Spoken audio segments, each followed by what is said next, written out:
I make these videos in service to all of you who are using CPS with your kids, collaborative problem solving or collaborative and proactive solutions, depending on how you know it. For those of you who found this process and have taken on the huge challenge of trying to implement this with little or no training. I came to collaborative problem solving. I found it on my own, but I was a foster parent working with kids in the judicial system who all had behavioral challenges. I put it in quotes, behavioral challenges of one kind or another. And so I have a lot of experiences using this process with a lot of different kinds of kids with different issues or problems or whatever. I'm a total advocate of collaborative problem solving, of CPS, but I also know that there are some aspects, some other aspects, or some fine tuning, or some perspective taking that needs to happen to be able to use this effectively. So today I want to talk about something that we all have experienced when we're trying to talk with our kids and get their take on what's going on, right? The empathy step, the first step of CPS. When we are told, I don't know, and the conversation stops. It's a huge hurdle for us. How do we get over that? How do we get through that to really find out what's happening for them? And I think there are three potential things, or more, but there are three potential things behind I don't know that don't often get talked about. So I just want to share those today. I think the first one is they say I don't know because they don't think they can tell us what's really happening to them for fear that we're going to overreact, that we're going to scare them, we're going to upset them, we'll hurt them, or that they'll be angry with us. And so it's much easier to just say, I don't know, and stop the conversation. And I think especially if it's slightly older kids and into the teen years, that can often be a possibility with I don't know. It's like them telling us, you can't handle what I would be sharing with you, so we can't even go there. The second one is the belief for the child that you can't fix it anyway, even if you knew. Especially with the older kids, I can't tell you how many times, I can't tell you how complicated, I discovered how complicated teens' lives are in this day and age. There are so many conflicting and competing aspects to any given situation. You know, I was basically the paid auntie. And so because I wasn't a parent, because I wasn't a therapist, because I wasn't their probation officer, they would really open up to me and tell me a lot of the really nitty-gritty stuff that was happening for them and how they got in trouble and why they were in my house, right? And I was astounded often. I couldn't even tell you what would have been a better solution than the one they chose that got them put in jail. Like, there are just so many things happening for kids.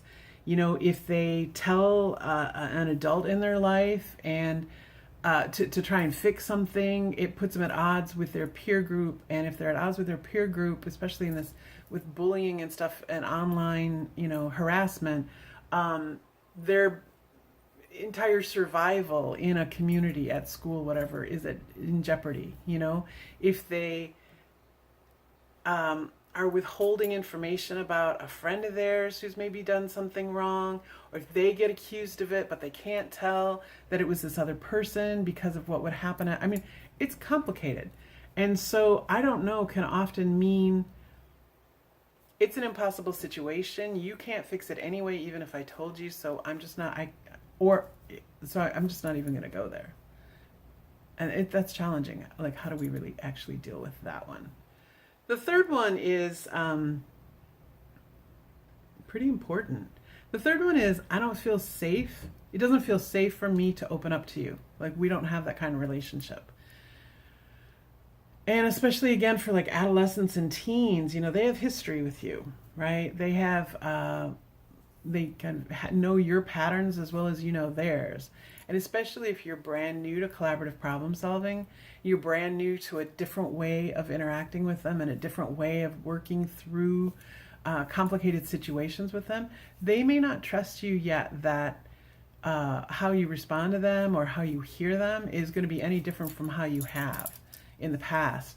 So in that case, you really need to kind of create new parameters around your communication with them. You have to let them know in a really spoken out way that things are different, and I'm not judging you, and you're not in trouble, and I won't be mad, I promise. And and it could take some time for them to actually believe you.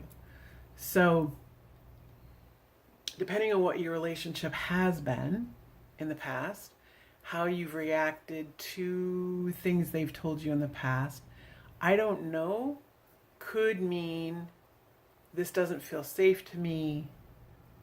I don't feel like I can tell you without it, affecting you in a profound way. And I don't want to do that to you. I don't want to make you hurt. I don't want to make you angry. Or, you can't fix it. And if I told you and then you tried to solve the problem, then I might be in a worse situation than I am in now. So it's just too terrifying. So I don't know. There's a lot of other reasons for I don't know that can be worked through. These three, I think, really need to be thought about, though. And how do you approach them? And I believe, especially with all kids, but especially with older kids, you just need to be really honest with them. If CPS is new for you, you have to say, I learned about this process. I haven't tried it yet. I don't know. I don't think I won't be good at it at the beginning, but I think there's hope here for us. I want us to try it together. Can we be on a team? Can we try this process? I want to relate to you in a different way, in a healthy way. I want to support you in a new way. I don't want to be the old me anymore. Like, however you need to say it to them would go a long way in changing their I don't know into actually talking to you about what's really going on in their heart and the situations that they're experiencing. So those are my thoughts for today. If you found this helpful, you might check out some of my other videos. So they're on lots of different topics, but it's all related to CPS. It's all how to get CPS to work better, thinking about these other aspects too. And if you find them valuable for you, think about supporting me on Patreon at www.patreon.com/fosteringconnections. For as little as $2 a month, you could get these videos, and then I am also sharing other resources and longer in-depth videos on different topics. So anyway, check me out there. I'll talk to you soon. Bye.